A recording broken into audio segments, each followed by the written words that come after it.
BPSC maker के एक और एपिसोड में आप सभी का स्वागत है। आज के इस वीडियो में 18 से 19 मई 2023 से संबंधित बिहार करंट अफेयर्स और साथ ही राष्ट्रीय और अंतर्राष्ट्रीय घटनाओं से करंट अफेयर्स के जितने भी प्रश्न बनेंगे, संबंधित सारी जानकारी आपको विस्तार पूर्वक दिया जाएगा। जो भी छात्र खास करके 2023 में बिहार में आयोजित होने वाले प्रतियोगी परीक्षाओं की तैयारी में लगे हैं, तो निश्चित तौर पर यह श्रृंखला आपके लिए काफी ज्यादा मददगार सिद्ध हो सकता है, जिसमें बिहार, राष्ट्रीय, अंतर्राष्ट्रीय तीनों घटनाओं का संग्रह होता है। तो डेली बेसिस पर या फिर मंथली बेसिस पर ये तमाम पीडीएफ फाइल हमारे करंट अफेयर्स के इस कोर्स के प्राप्त करने के लिए आप बीपीएससी मेकर ऐप को प्ले स्टोर से डाउनलोड कीजिए। वहां से आप तमाम पीडीएफ फाइल को प्राप्त कर सकते हैं, जिससे आपकी तैयारी बेहतर होगी। अब यहाँ पर हम आ चुके हैं पिछले वीडियो के प्रश्न पे। ये प्रश्न आपसे पिछले वीडियो में पूछा गया था। प्रश्न था कि निम्नलिखित में से किनके द्वारा हाल ही में बुद्धम शरणम गच्छामि प्रदर्शनी का उद्घाटन किया गया। संबंधित सारी जानकारी हमने विस्तार पूर्वक आपको दिया था और आपको बताया था अभी हाल ही में बुद्धम शरणम गच्छामि प्रदर्शनी का उद्घाटन विदेश राज्य मंत्री मीनाक्षी लेखी के द्वारा किया गया। अर्थात ऑप्शन नंबर सी यहाँ पर इस प्रश्न का राइट आंसर होगा। कोशिश कीजिए कि जिस प्रश्न के बारे में वहां पर आप लिखते हैं उसे विस्तार पूर्वक लिखें। लिखने से फायदा ये होता है कि चीजों को आप लंबे समय तक याद रखने में सक्षम हो पाते हैं। क्योंकि यहाँ पर बात हो रही है बौद्ध धर्म की, तो इसके अंतर्गत बीपीएससी में जो प्रश्न बनते हैं, मुख्य रूप से हमने देखा कि बौद्ध संगति से कई सारे प्रश्न कई बार विभिन्न प्रतियोगी परीक्षाओं में पूछे गए हैं। तो पूरा का पूरा ब्यौरा यहाँ पर हमने आपके समक्ष रखा है। इसके अंतर्गत प्रथम, द्वितीय, तृतीय और चतुर्थ बौद्ध संगति से कई प्रकार के प्रश्न बनते हैं, जैसे इसका आयोजन कहाँ हुआ, किसके शासन काल में हुआ, अध्यक्ष कौन थे, इस प्रकार से प्रश्न बनते हैं। तो पुनः यहाँ पर आपको बता दूं, प्रथम बौद्ध संगति का जो आयोजन था ये 483 ईसा पूर्व में हुआ था और राजगृह में हुआ था, अजातशत्रु के शासन काल में, और अध्यक्ष थे महाकश्यप। द्वितीय बौद्ध संगति 383 ईसा पूर्व में वैशाली में कालाशोक के शासन काल में, अध्यक्ष थे सावकमीर। तृतीय बौद्ध संगति 251 ईसा पूर्व में पाटलिपुत्र में अशोक के शासन काल में, अध्यक्ष थे मोगलीपोत। चतुर्थ बौद्ध संगति 72 ईस्वी में कुंडलवन कश्मीर में कनिष्क के शासनकाल में, कुषाण वंश के जो शासक थे कनिष्क, इनके शासनकाल में हुए थे। और ये पहला ऐसा संगति था जिसमें अध्यक्ष के अतिरिक्त उपाध्यक्ष पद को भी सृजित किया गया था। तो यहां से आप ध्यान रखेंगे, अध्यक्ष थे वसुमित्र और उपाध्यक्ष थे अश्वघोष। ये सारी जानकारी अहम है, आई थिंक आपको पहले से भी पता था। यहाँ पर रिवीजन पर्पज से हमने चीज़ों को शामिल किया, निश्चित तौर पर यहाँ पर आपका रिवीजन हुआ होगा। अब यहाँ पर हम चलते हैं आज के इस वीडियो के पहले प्रश्न पे। लेकिन उससे पहले ये ध्यान रखिए, इस तरह के जो पोस्ट होते हैं हमारे टीम के माध्यम से फेसबुक, टेलीग्राम और इंस्टाग्राम पर उपलब्ध कराए जाते हैं। निश्चित तौर पर इस तरह के पोस्ट में बहुत सारी जानकारियाँ छुपी हुई होती है, जिससे आपको बहुत सारी चीज़ें सीखने को मिल सकता है। तो आप चाहें तो इस तरह के रेगुलर अपडेट के लिए आप हमें फेसबुक, टेलीग्राम और इंस्टाग्राम पर फॉलो कर सकते हैं। सभी का लिंक इस वीडियो के डिस्क्रिप्शन में है। तो आज की इस वीडियो का हमारा पहला प्रश्न है कि हाल ही में मखाना अनुसंधान केंद्र यानी कि मखाना रिसर्च सेंटर दरभंगा को एक बार फिर से नेशनल रिसर्च सेंटर का दर्जा मिला है।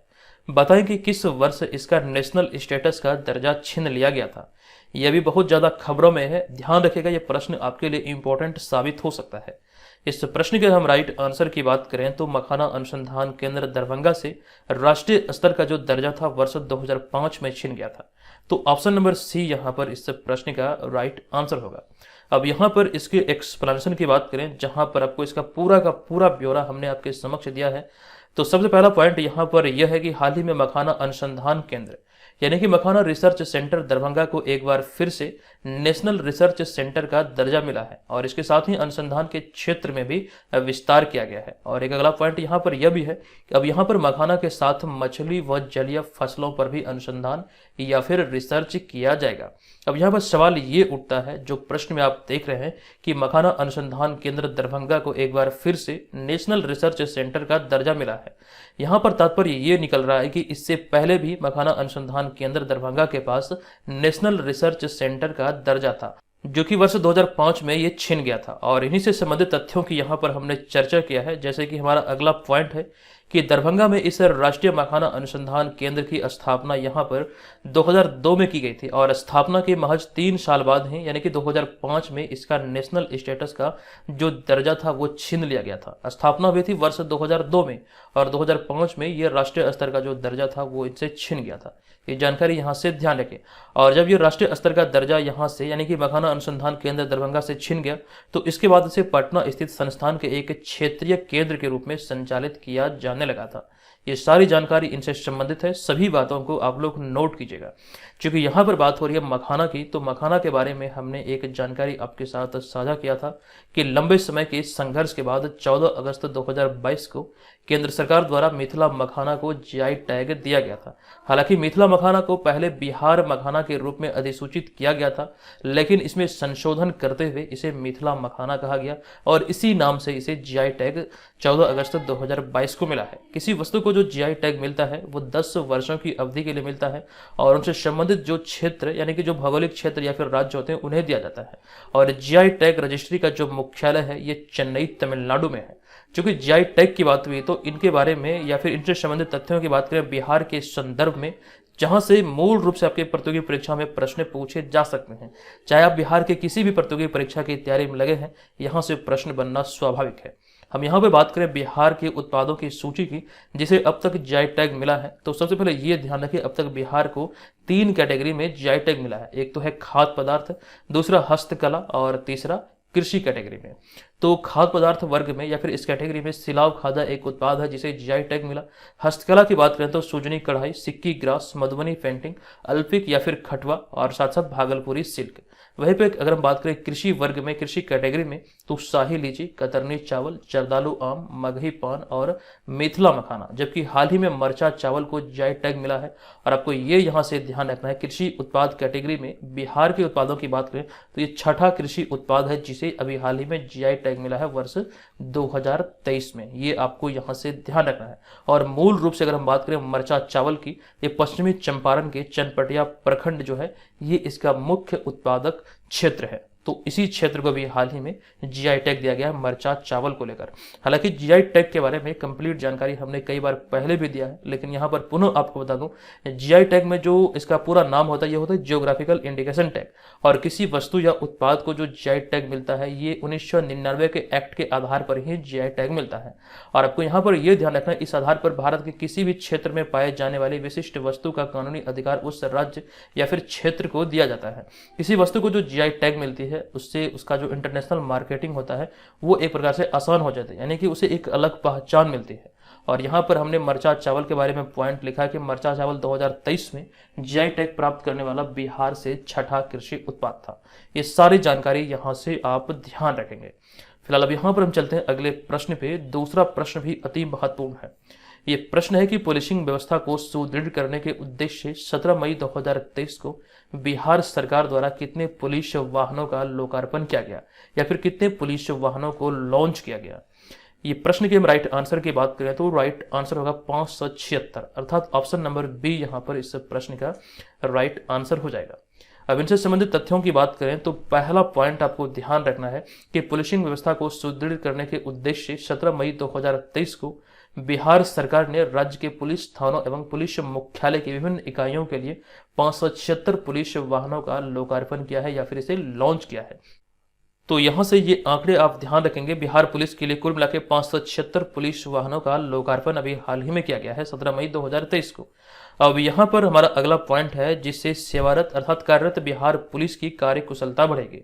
हालांकि अब यहाँ पर आगे के कुछ पॉइंट में बिहार पुलिस से संबंधित तथ्यों की चर्चा की है जो इनसे संबंधित है, जो एक्स्ट्रा फैक्ट में हमने शामिल किया। हालांकि इनसे पहले हमने आपको जानकारी इसी करंट अफेयर्स की श्रृंखला में ये सभी दिया है, लेकिन यहाँ पर हम बात करें विस्तार पूर्वक इन सारे पॉइंट की तो अप्रैल 2022 में मुख्यमंत्री नीतीश कुमार ने प्रति 1 लाख की जनसंख्या पर 150 से 160 की संख्या में पुलिस बल की तैनाती का निर्देश जारी किया था। और इसके अतिरिक्त एक जानकारी यह भी है, 2021 में टाटा ट्रस्ट की एक रिपोर्ट आई थी। रिपोर्ट में इस बात का जिक्र किया गया था कि सर्वाधिक महिला पुलिसकर्मी बिहार में है। अब बिहार पुलिस से संबंधित एक जानकारी यह भी अहम है कि दिसंबर 2022 में बिहार का नया डीजीपी यानी कि director general of police Rajwinder Singh Bhatti अर्थात RS भट्टी को बनाया गया और उन्होंने संजीव कुमार सिंघल का स्थान लिया है। और संजीव कुमार सिंघल की बात करें तो उनसे पहले जो बिहार के डीजीपी थे वे थे गुप्तेश्वर पांडे, लेकिन मौजूदा समय में है RS भट्टी अर्थात राजविंदर सिंह भट्टी। ये सारी जानकारी विस्तार पूर्वक आपको ध्यान रखना है, जिस प्रकार से मैं आपको बताता हूं उसी प्रकार से चेन बना के आपको सारी बातों को ध्यान रखना है, तभी जाके आप एग्जाम में बेहतर स्कोर कर पाएंगे। क्योंकि यहाँ पर जिस प्रकार से हम आपको करंट अफेयर से बता रहे हैं, निश्चित तौर पर मुझे नहीं लगता कि दोबारा से कहीं आपको करंट अफेयर से पढ़ने की आवश्यकता है। अगर आप रेगुलर बेसिस पर इस सीरीज को फॉलो करेंगे तो आपकी तैयारी बेहतर होगी और आप बेहतर स्कोर करेंगे। चलिए अब यहाँ पर हम आ चुके हैं तीसरे प्रश्न पे। ये प्रश्न है कि हाल ही में 16 मई 2023 को कृषि पर्यटन या फिर विश्व कृषि पर्यटन दिवस मनाया गया। बताएंगे हाल ही में किस तिथि को बिहार में चौथा कृषि रोड मैप लागू हुआ है, जो कि हाल ही के दिनों में बहुत ज्यादा खबरों में है। हालांकि कई बार हमने आपको जानकारी भी दिया है। तो बिहार में चौथा कृषि रोड मैप लागू हुआ 1 अप्रैल 2023 को, अर्थात हाल ही में। तो ऑप्शन नंबर ए यहाँ पर इस प्रश्न का राइट आंसर होगा। यहाँ से दो प्रश्न आपको पूछे जा सकते हैं कॉमन रूप से। सबसे पहला पॉइंट यहाँ पर ये ध्यान रखेंगे, बिहार में चौथा कृषि रोड मैप अब संचालित है। इसकी शुरुआत हुई 1 अप्रैल 2023 को, जो कि आपको ध्यान रखना है इसकी जो अवधि होगी ये 31 मार्च 2028 है। यानी कि 1 अप्रैल 2023 से ये लागू हुआ है और ये संचालित होगी 31 मार्च 2028 तक।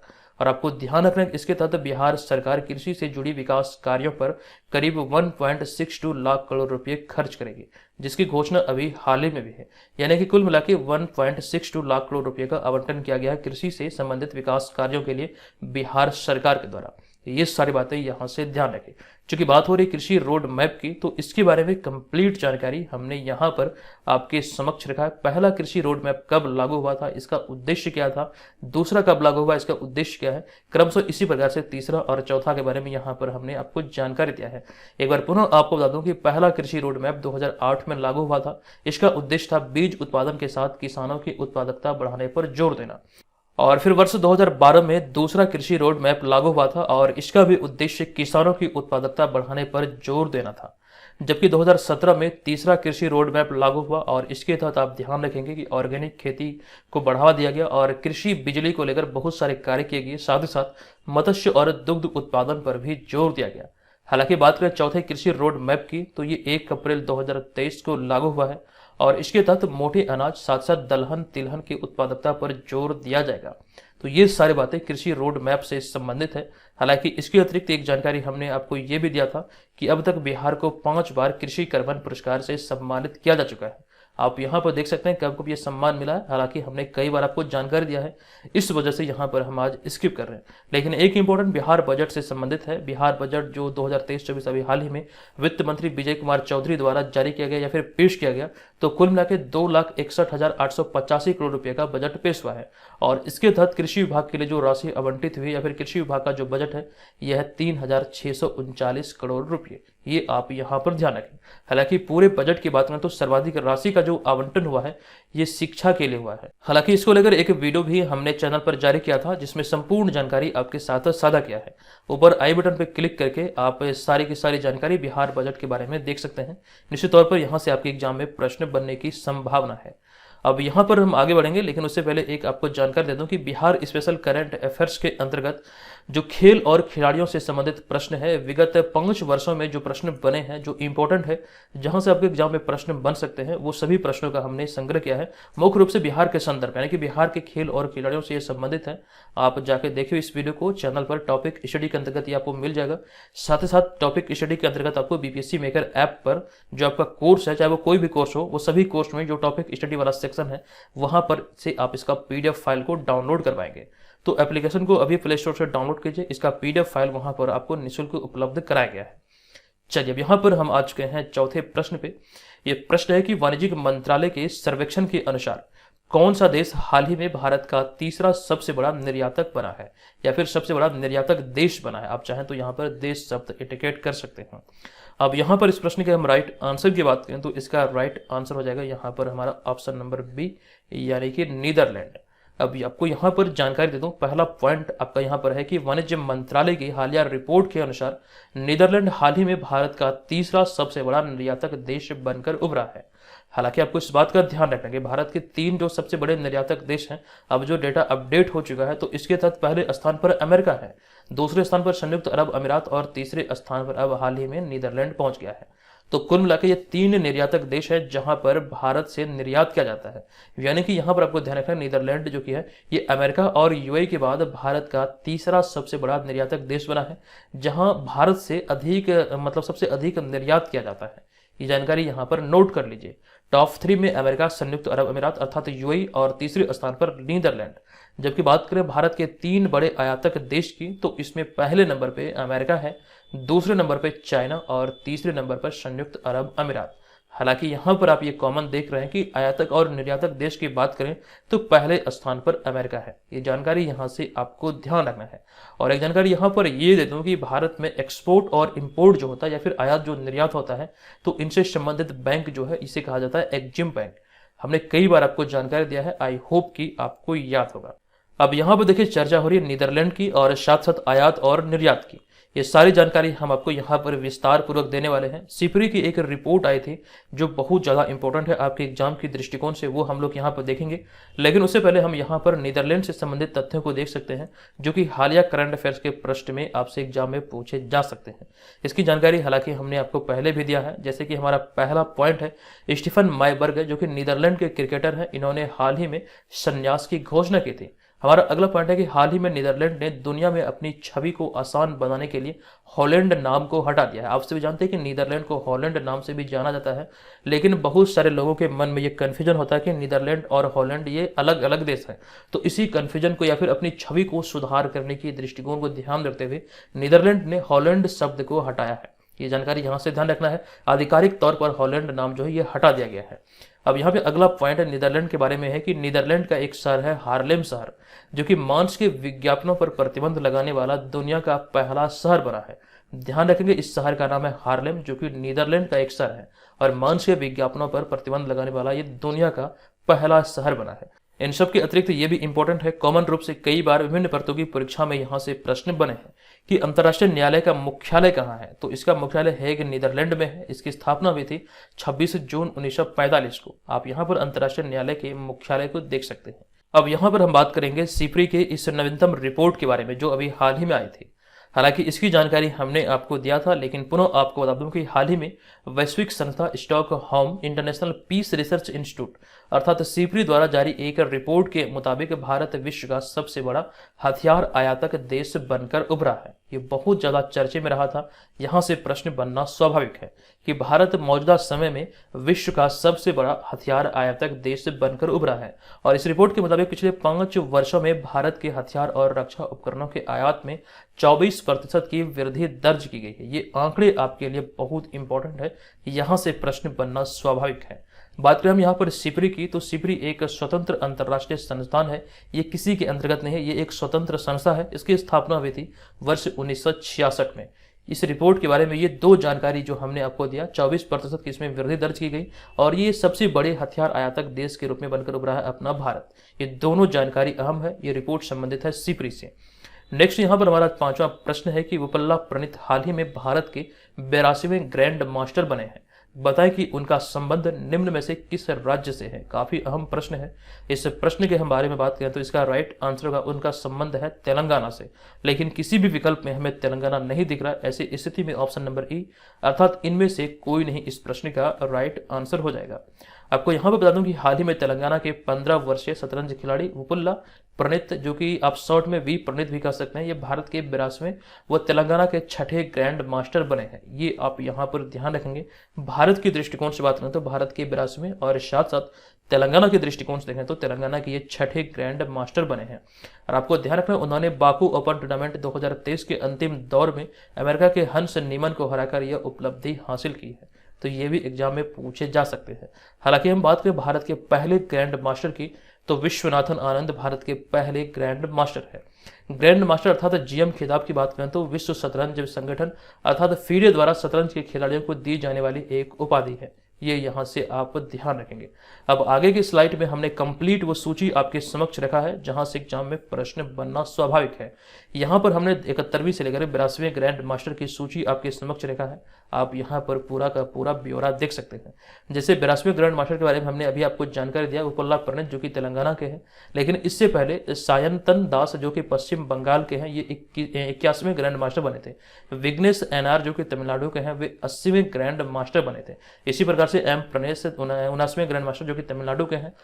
हालांकि इन सब के अतिरिक्त ग्रैंड मास्टर के बारे में भारत के संदर्भ में एक अहम जानकारी मैं आपको देने वाला हूं। ये बहुत ज्यादा चर्चे का विषय रहा था। यहां से आपके किसी भी एग्जाम में प्रश्न पूछे जा सकते हैं। तो पहली बार 2 भाई बने ग्रैंड मास्टर। एक्चुअली में यहां पर आप लोग एक शब्द ऐड कर लेंगे, पहली बार 2 सगे भाई बने ग्रैंड मास्टर। इसके बारे में यहाँ पर जो कंप्लीट जानकारी आप देख सकते हैं कि विघ्नेश एनआर भारत के 80वें ग्रैंड मास्टर बने, जिन्हें आप यहाँ पर इस तस्वीर में देख सकते हैं। अब यहाँ पर आपको बता दूं कि इससे पूर्व उनके भाई विशाख एनआर, जो कि वर्ष 2019 में भारत के 59वें ग्रैंड मास्टर बने थे। और इस तरह भारत के ग्रैंड मास्टर चेस इतिहास में पहली बार 2 भाई भारत के ग्रैंड मास्टर बने। ये काफी ज्यादा इंपॉर्टेंट है, यहां से आपके एग्जाम में प्रश्न बनना स्वाभाविक है। देखिए, इस प्रकार से तो प्रश्न आपके एग्जाम में कई बार पूछे जाते हैं कि भारत के 71वें ग्रैंड मास्टर कौन है, 72वें कौन है, लेकिन प्रश्न को अगर कठिन करना हो तो इस प्रकार से आपके एग्जाम में पूछे जा सकते हैं। स्टेट पीसीएस एग्जाम में हमने देखा कि अब प्रश्न घुमा फिरा के पूछे जा रहे हैं, तो इस प्रकार से चीजों को भी आपको ध्यान रखना चाहिए। मुख्य रूप से बात करें, मैं आपको कई बार बोला हूं कि करंट अफेयर्स की जो पूरी जिम्मेदारी है वो हम पे छोड़ दीजिए।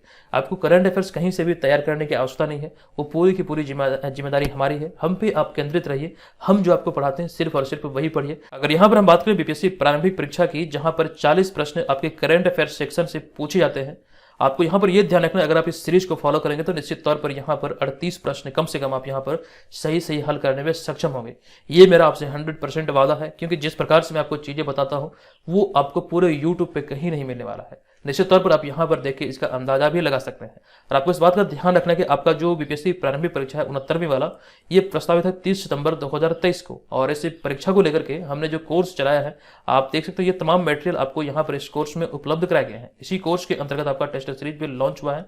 ये 40 से फुल लेंथ प्रैक्टिस सेट है जो कि ऑनलाइन मोड में है।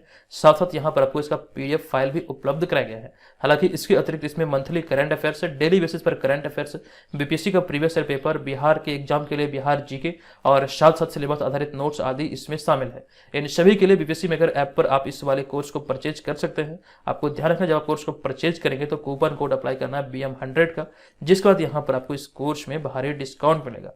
तो जितने भी छात्र बीपीएससी एग्जाम की तैयारी में लगे हैं, इस कोर्स को ज्वाइन कीजिएगा। ध्यान रखिएगा, इसमें जो टेस्ट सीरीज चलाया जा रहा है, इसकी टेस्ट सीरीज को ज्वाइन करके आप अपनी तैयारी का घर बैठे सही आकलन करने में सक्षम हो पाएंगे। आप ये जान पाएंगे कि आगामी एग्जाम के दृष्टिकोण से आप कितने प्रिपेयर हैं। चलिए, अब यहाँ पर हम आ चुके हैं छठे प्रश्न पे। ये प्रश्न है कि निम्नलिखित में से किस देश ने हाल ही में वर्ष 2023 में पोलियो से पहली मौत की पुष्टि की है। ये बहुत ज्यादा खबरों में रहा है और इस प्रश्न का हमारा राइट आंसर होगा ऑप्शन नंबर डी, यानी कि अफगानिस्तान। अब आपको यहाँ पर जानकारी दे दूं कि हाल ही में अफगानिस्तान के नंगरहार प्रांत में पोलियो वायरस के कारण एक बच्चे की मौत की पुष्टि हुई है, जो कि अफगानिस्तान में इस वर्ष पोलियो से मौत का यह पहला मामला है। 2023 की बात करें तो 2023 में अभी हाल ही में ये पहला मामला है, लेकिन इससे पहले 2022 की बात करें तो 2022 में 2 लोगों की मौत यहाँ पर अफगानिस्तान में हुई थी। आधिकारिक तौर पर इसकी पुष्टि की गई थी। 2023 में अब तक 1 की मौत हो चुकी है। अब यहाँ पर हमारा अगला पॉइंट है कि प्रत्येक वर्ष विश्व पोलियो दिवस कब मनाया जाता है। तो 24 अक्टूबर को प्रत्येक वर्ष विश्व पोलियो दिवस मनाया जाता है। जबकि बात करें हम यहाँ पर राष्ट्रीय टीकाकरण दिवस की, तो भारत में राष्ट्रीय टीकाकरण दिवस प्रत्येक वर्ष 16 मार्च को मनाया जाता है। तो ये यहाँ से आप ध्यान रखेंगे। हालांकि इन सब के अतिरिक्त कुछ एक्स्ट्रा फैक्ट यहाँ पर हमने शामिल किया है भारत के दृष्टिकोण से। तो भारत के पश्चिम बंगाल के हावड़ा में वर्ष 2011 में अंतिम पोलियो मरीज मिला था। ये यहाँ से आप ध्यान रखेंगे, क्योंकि बात हो रही पोलियो मरीज की जो अभी हाल में पुष्टि हुई अफगानिस्तान में। तो इसी लिहाज से हमने यहाँ पर भारत के संदर्भ में पॉइंट शामिल किया है कि भारत में पश्चिम बंगाल के हावड़ा में वर्ष 2011 में अंतिम बार पोलियो मरीज मिला था। हालांकि आपको यहाँ पर इस बात का भी ध्यान रखना है, वर्ष 2014 में विश्व स्वास्थ्य संगठन यानी कि वर्ल्ड हेल्थ ऑर्गेनाइजेशन द्वारा भारत को पोलियो मुक्त घोषित किया गया था। ये डेट आप यहाँ पर ध्यान रखें, ये वर्ष ध्यान रखेंगे। वर्ष 2014 में भारत को WHO द्वारा पोलियो मुक्त घोषित किया गया था। हमारा अगला पॉइंट है कि पूरे भारत में पल्स पोलियो कार्यक्रम, जिसका नाम है 2 बूंद जिंदगी की, इसकी शुरुआत हुई थी 16 मार्च 1995 को। तो ये भी पूछा जा सकता है कि पल्स पोलियो कार्यक्रम की शुरुआत हुई थी 16 मार्च 1995 को। ये सारी बातें आप यहाँ पर नोट करेंगे। अगला 7वां प्रश्न है कि निम्नलिखित में से किस राज्य ने हाल ही में 13वीं हॉकी इंडिया सब जूनियर महिला राष्ट्रीय चैंपियनशिप जीती है। इस प्रश्न का हमारा राइट आंसर है ऑप्शन नंबर ए, यानी कि हरियाणा। आपको ध्यान रखना, ऑप्शन नंबर ए इस प्रश्न का राइट आंसर होगा। झारखंड को हराकर हरियाणा ने इस खिताब को लगातार 5वीं बार अपने नाम किया है। अब यहाँ पर इनसे संबंधित तथ्यों में हमारा पहला पॉइंट है कि उड़ीसा के बिरसा मुंडा हॉकी स्टेडियम में 13वीं हॉकी इंडिया सब जूनियर महिला राष्ट्रीय चैंपियनशिप 2023 का आयोजन किया गया था। और आयोजन तिथि थी 4 से 14 मई 2023। अब यहाँ पर प्रश्न है कि इसका विजेता कौन था या फिर विजेता कौन बना। अभी मैंने जानकारी दिया कि विजेता रहा हरियाणा, जो कि झारखंड को हराकर इस खिताब को अपने नाम किया, अर्थात झारखंड दूसरे स्थान पर रहा या फिर उप विजेता रहा। अब यहाँ पे हमारा अगला पॉइंट है कि हरियाणा महिला टीम ने लगातार 5वीं बार चैंपियन का खिताब अपने नाम किया है, जबकि झारखंड टीम की बात करें तो झारखंड सब जूनियर महिला हॉकी में लगातार तीसरी बार उप विजेता बनी है, तो ये भी यहाँ से ध्यान रखेंगे। हालांकि यहाँ पर हम बात करें उड़ीसा की, जहाँ पर इसका आयोजन हुआ था, जो मेजबान जो राज्य था ये उड़ीसा था, और उड़ीसा इस प्रतियोगिता में तीसरे स्थान पर रही। और आपको ये ध्यान रखना है, उड़ीसा जो तीसरे स्थान पर रही, ये उत्तर प्रदेश को हराकर तीसरा स्थान प्राप्त किया, यानी कि टॉप 3 में हरियाणा, झारखंड और उड़ीसा है। हमारे यहाँ पर अगला पॉइंट है कि यह 11 दिवसीय टूर्नामेंट थी, जिसमें 28 टीमों ने भाग लिया था या फिर हिस्सा लिया था। ये सारी जानकारी ध्यान रखेंगे। ये अभी हाल ही में उड़ीसा के बिरसा मुंडा हॉकी स्टेडियम में आयोजित हुआ था, इसका 13वां संस्करण। अब यहाँ पे हमारा अगला 8वां प्रश्न है कि केंद्रीय कृषि और किसान कल्याण मंत्री नरेंद्र सिंह तोमर ने हाल ही में कहा जैविक नियंत्रण प्रयोगशाला का उद्घाटन किया है। अभी हाल ही में इसका उद्घाटन किया गया है ऑप्शन नंबर बी, अर्थात हैदराबाद में। अब विस्तृत तथ्यों की बात करें तो पहला पॉइंट है, केंद्रीय कृषि और किसान कल्याण मंत्री नरेंद्र सिंह तोमर द्वारा राष्ट्रीय पादप स्वास्थ्य प्रबंधन संस्थान यानी कि national institute of plant health management Hyderabad में एकीकृत जैविक नियंत्रण प्रयोगशाला का उद्घाटन किया गया। एग्जाम में पूछे जा सकते हैं ये उद्घाटन कहाँ हुआ और किनके द्वारा किया गया, तो भी हाल ही में हैदराबाद में इसका उद्घाटन हुआ और केंद्रीय कृषि और किसान कल्याण मंत्री नरेंद्र सिंह तोमर द्वारा इसका उद्घाटन किया गया है। चूंकि बात हो रही कृषि की, अभी थोड़ी देर पहले ही हमने आपको जानकारी दिया, ये बहुत ज़्यादा इंपॉर्टेंट है, इसी वजह से यहाँ पर पुनः हमने शामिल कर दिया है कि 1 अप्रैल 2023 को ये बिहार में लागू हुआ चौथा कृषि रोड मैप, और इसकी जो कार्य अवधि होगी ये 31 मार्च 2028 तक। और इसके तहत बिहार सरकार कृषि से जुड़ी विकास कार्यों पर करीब 1.62 लाख करोड़ रुपए खर्च करेगी। अभी हाल ही में इस राशि का आवंटन भी किया गया है। अब बात करें कृषि जनगणना की, चूंकि बात हो रही कृषि की, तो कृषि जनगणना के बारे में एग्जाम में प्रश्न बन सकते हैं कि कृषि जनगणना प्रत्येक 5 वर्ष के अंतराल पर किया जाता है। और 2022 में अगस्त में हमने आपको एक जानकारी दिया था कि अगस्त 2022 में कृषि मंत्री नरेंद्र सिंह तोमर ने कृषि संबंधी डेटा एकत्र करने के लिए 11वीं कृषि जनगणना का शुभारंभ किया है। ये आपके एग्जाम में पूछा जाना स्वाभाविक है कि 11वीं कृषि जनगणना का जो शुभारंभ है ये कब हुआ, किनके द्वारा किया गया, तो अगस्त 2022 में कृषि मंत्री नरेंद्र सिंह तोमर द्वारा ये 11वीं कृषि जनगणना का कार्य शुभारंभ किया गया था। नेक्स्ट हमारा यहाँ पर 9वां प्रश्न है कि निम्नलिखित में से कौन हाल ही में भारतीय वायुसेना के 47वें उप प्रमुख के रूप में पदभार संभाले हैं। इस प्रश्न का हमारा यहाँ पर राइट आंसर होगा आशुतोष दीक्षित, अर्थात ऑप्शन नंबर सी इस प्रश्न का राइट आंसर होगा। आप ये ध्यान रखेंगे हाल ही में एयर मार्शल आशुतोष दीक्षित ने वायुसेना के 47वें उप प्रमुख के रूप में पदभार संभाला या फिर पदभार ग्रहण किया है। यहाँ पर हम बात कर रहे हैं उप प्रमुख के। हमारा अगला पॉइंट यहाँ पर है, हालांकि वे अब तक दक्षिण पश्चिम वायु कमान के वरिष्ठ वायुसेना अधिकारी थे, ये भी आप ध्यान रखेंगे। हालांकि उन्होंने किनका स्थान लिया, ये भी इस तरह से भी एग्जाम में प्रश्न बन सकते हैं। उन्होंने एयर मार्शल नर्मदेश्वर तिवारी का स्थान लिया है। नेक्स्ट पॉइंट है कि आशुतोष दीक्षित 26 जनवरी 2006 को तत्कालीन राष्ट्रपति डॉक्टर APJ अब्दुल कलाम द्वारा वायुसेना पदक से सम्मानित किए गए थे या फिर किया गया था। आपको ध्यान रखना है इनके सम्मान के बारे में। यहाँ पर पॉइंट है कि 26 जनवरी 2006 को तत्कालीन राष्ट्रपति डॉक्टर APJ अब्दुल कलाम ने उन्हें वायुसेना पदक से सम्मानित किया था। अब यहाँ पे बात हो रही है वायुसेना की, यानी कि इंडियन एयरफोर्स की, तो इसकी स्थापना हुई थी 26 जनवरी 1950 को। इसका मुख्यालय मौजूदा समय में नई दिल्ली में है। जबकि बात करें वायुसेना प्रमुख की, तो वायुसेना प्रमुख को एयर चीफ मार्शल कहा जाता है और वर्तमान में है VR चौधरी या फिर विवेक राम चौधरी। हालांकि इसके बारे में, यानी कि भारतीय सेना प्रमुखों की सूची यहाँ पर हमने शामिल किया है। थल सेना प्रमुख की बात करें तो मनोज पांडे, आप इन्हें यहाँ पर इस तस्वीर में देख सकते हैं। वायुसेना प्रमुख की बात करें तो VR चौधरी अर्थात विवेक राम चौधरी। जबकि बात करें नौसेना प्रमुख की तो एडमिरल R हरि कुमार, और एक और है चीफ ऑफ डिफेंस स्टाफ, जो कि भारत के द्वितीय चीफ ऑफ डिफेंस स्टाफ हैं जनरल अनिल चौहान। भारत के पहले चीफ ऑफ डिफेंस स्टाफ थे बिपिन रावत। आपको मैंने कई बार जानकारी दिया है कि एक विमान था जिसका नाम था MI-17 V5। ये विमान तमिलनाडु के कुन्नूर में दुर्घटनाग्रस्त हो गया था। इस विमान में कुल मिलाकर 14 लोग सवार थे। बिपिन रावत और उनकी पत्नी समेत सभी लोगों की मौत हो गई थी। चूंकि ये भारत के पहले चीफ ऑफ डिफेंस स्टाफ थे, तो यहाँ से प्रश्न बनना स्वाभाविक है। आप चाहे तो टॉपिक स्टडी के अंतर्गत जाके इस वीडियो को देख सकते हैं। पूरा का पूरा ब्यौरा हमने आपके समक्ष रखा था वहां पर।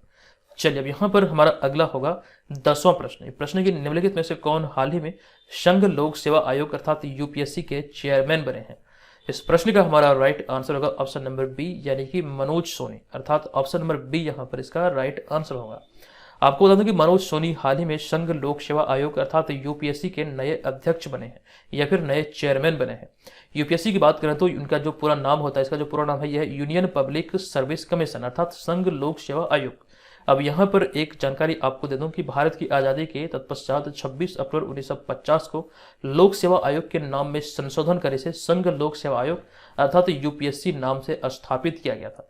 यानी कि यूपीएससी की मूल स्थापना की बात करें तो इसका नाम में संशोधन करते हुए 26 अप्रैल 1950 को इसे गठित किया गया था। ये जानकारी यहाँ से ध्यान रखिए। और आपको यहाँ पर ध्यान रखना, इस संशोधन का जो संबंध है, ये संविधान के जो आर्टिकल 315 इनसे ये संबंधित है। ये आपको ध्यान रखना, अनुच्छेद 315 से ये संबंध रखता है। तो ये तो रही बात यूपीएससी की, लेकिन बिहार के दृष्टिकोण से बात करें बीपीएससी की, हालांकि इसको लेकर एक प्रश्न बना था जो कि जानकारी हमने आपको पिछले महीने में दिया था। तो 1 अप्रैल 2023 को बिहार लोक सेवा आयोग अर्थात बीपीएससी का 75वां स्थापना दिवस मनाया गया है। निश्चित तौर पर ये एग्जाम में पूछे जाने की संभावना रखती है, लेकिन आपको ये भी ध्यान रखना है, ये आपको इंटरव्यू में भी पूछा जा सकता है। तो इसका 75वां स्थापना दिवस अभी हाल ही में 1 अप्रैल 2023 को मनाया गया।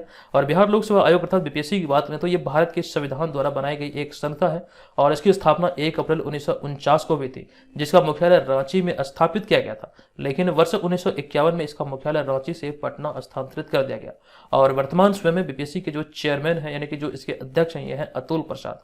ये भी आपको यहाँ से ध्यान रखना है। बीपीएससी का लोगो ये है, आप यहाँ पर इस तस्वीर में देख सकते हैं। चलते हैं यहाँ पर अगले प्रश्न पे। अगला 11वां प्रश्न है कि प्रत्येक वर्ष अंतर्राष्ट्रीय प्रकाश दिवस किस तिथि को मनाया जाता है। तो प्रत्येक वर्ष अंतर्राष्ट्रीय प्रकाश दिवस 16 मई को मनाया जाता है। तो ऑप्शन नंबर सी यहाँ पर इस प्रश्न का राइट आंसर है। आप यहाँ पर जानकारी ध्यान रखेंगे, वर्ष 1960 में अमेरिकी भौतिक विज्ञानी थियोडोर मेमन द्वारा किए गए लेजर के सफल संचालन को चिन्हित करने के लिए ये मनाया जाता है और ये प्रत्येक वर्ष 16 मई को मनाया जाता है अंतर्राष्ट्रीय प्रकाश दिवस के रूप में। इसी दिन को चिन्हित करने के लिए इस दिन का चयन किया गया और 16 मई को ये प्रत्येक वर्ष मनाया जाता है। इसे मनाने की शुरुआत संयुक्त राष्ट्र शैक्षिक, वैज्ञानिक और सांस्कृतिक संगठन यूनेस्को ने आधिकारिक तौर पर की थी 20 सितंबर 2017 को। यह भी यहाँ से आप ध्यान रखेंगे। नेक्स्ट हमारा यहाँ पर 12वां प्रश्न है कि डिजिटल सेवाओं के लिए लॉन्च किया गया हिम डेटा पोर्टल जो कि हाल ही में खबरों में है, बताएं कि इसका संबंध किस राज्य से है। तो हिम डेटा पोर्टल का जो संबंध है ये आपको ध्यान रखना हिमाचल प्रदेश से संबंधित है। आपको यहाँ पर जानकारी दे दूं कि हिमाचल प्रदेश सरकार ने राज्य की कल्याणकारी योजनाओं के वितरण और जनता की बेहतर सेवा के लिए सभी संगठनों के डेटा को एकत्रित करने के लिए एक समान digital platform him data portal launch किया है। यानी कि इस हिम डेटा पोर्टल के माध्यम से हिमाचल प्रदेश सरकार की जितनी भी योजनाएं हैं उसको संगठित करके एक ही जगह मतलब कर सकते हैं डेटा को एकत्रित किया जाएगा। इसी को लेकर के ये हिम डेटा पोर्टल लॉन्च किया गया है और मौजूदा समय हिमाचल प्रदेश के जो मुख्यमंत्री हैं ये हैं सुखविंदर सिंह सुक्खू, इन्हीं के द्वारा भी हाल ही में इसे लॉन्च किया गया। ये सारी बातें यहाँ से ध्यान रखें। अब यहाँ पर आज का ये वीडियो समाप्त होता है और जो जानकारी हमने आपको टेस्ट सीरीज के बारे में दिया या फिर इस कोर्स के बारे में दिया, आप लोग चाहें तो इस कोर्स को ज्वाइन करके अपनी तैयारी को एक नई दिशा दे सकते हैं। अब यहाँ पर हम आ चुके हैं आज के इस वीडियो के प्रश्न पे। ये प्रश्न है कि चौथा कृषि रोड मैप के तहत बिहार सरकार कृषि से जुड़ी विकास कार्यों पर करीब 1.62 लाख करोड़ रुपए खर्च करेगी। बताइए कि हाल ही में किस तिथि से बिहार में चौथा कृषि रोड मैप लागू हुआ है। इस प्रश्न में भी कई बार हमने आपको इसका जानकारी दिया। आप लोग कमेंट बॉक्स में लिखिए और कोशिश कीजिए कि विस्तार पूर्वक वहां पर आप सभी चीजों को लिख पाए। और पिछले वीडियो में हमने आपको एक जानकारी दिया था कि जब भी आप कमेंट बॉक्स में लिखें सारी जानकारी विस्तार पूर्वक लिखें। हमने आपको ये जानकारी दिया था कि प्रत्येक वीडियो में जो भी अच्छा कमेंट होगा जहां पर सभी चीज़ों को विस्तार पूर्वक लिखा जाएगा उसका चयन किया जाएगा और आपके लिए हमारे पास एक बेहतर प्लान है। लेकिन यहाँ पर आपको ये बात ध्यान रखना, जब भी आप कमेंट करेंगे तो अपने कमेंट के साथ नीचे अपना ईमेल आईडी जरूर लिखेगा ताकि हम आपसे संपर्क कर पाएँ। ठीक है, इस चीज़ को यहाँ से ध्यान रखना ताकि हम आपसे संपर्क स्थापित कर सकें। जिसके बाद से आपका जो कमेंट का चयन होगा, संपर्क स्थापित होगा, उसके बाद से आपको एक ग्रुप में जोड़ा जाएगा जहां पर आपको हमारे स्टडी नोट्स आपको प्रदान किए जाएंगे जो कि हमारे पेड स्टडी नोट्स होंगे। तो कमेंट जब भी आप करें विस्तार पूर्वक कमेंट बॉक्स में कमेंट में लिखें वहां पर, ताकि आपका कमेंट भी हमारे टीम के माध्यम से सेलेक्ट किया जा सके। तो प्रत्येक वीडियो से एक ही कमेंट लिया जाएगा, हो सकता है उसमें से आपका भी कमेंट हो, तो जब भी लिखें विस्तार पूर्वक अवश्य लिखें। अब यहाँ पर आज के इस वीडियो को समाप्त करते हैं। आज के इस वीडियो का हमारा टारगेट है 1000 लाइक का। अगर आपको लगे कि ये वीडियो आपको पसंद आई है, आपको इससे हेल्प हुई, तो प्लीज़ वीडियो को लाइक कीजिएगा, चैनल को सब्सक्राइब करके हमें सपोर्ट जरूर कीजिएगा। चलिए मिलेंगे नेक्स्ट वीडियो में, तब तक के लिए धन्यवाद। जय हिंद।